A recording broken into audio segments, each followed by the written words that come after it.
இன்னைக்கு நம்ம எங்கே வந்திருக்கோம்னு பார்த்தீங்கன்னா, நம்ம வீட்டு பக்கத்தில் இருக்கிற பழைய இரும்பு கடைக்கு தான் வந்திருக்கிறோம். நான் அங்கே பார்க்கும்போது ஒரு சோனி லேப்டாப் ஒன்று இருந்தது. ஸோ அது ஒர்க்கிங் கண்டிஷனில் இருக்குதா அப்படின்னு கேட்டப்ப எனக்கு தெரில அப்படின்ட்டாங்க. அதுக்கப்புறம் பார்த்தீங்கன்னா, ஹெச்சிஎல்ன்ற பிராண்டு இந்த லேப்டாப்லாம் பார்த்து பல வருஷம் ஆச்சு. ஸோ ஆனால் அது அவங்கள்ட்ட இருந்தது. அதனால தான் பழைய இரும்பு கடைக்கு வந்துருச்சா என்னன்றது எனக்கு தெரியல.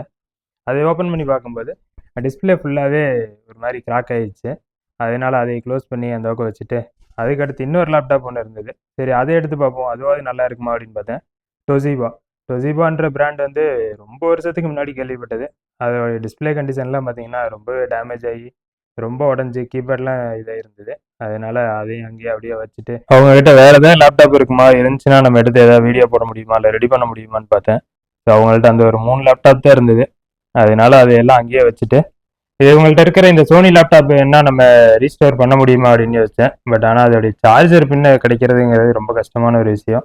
அதனால அதெல்லாம் அவங்கள்ட்டே வச்சுட்டு நான் அதுக்கப்புறம் அவங்கள்ட்ட இருந்து இந்த 2 மாத்திரம் ஃப்ரீயாகவே வாங்கிட்டு வந்துட்டேன்.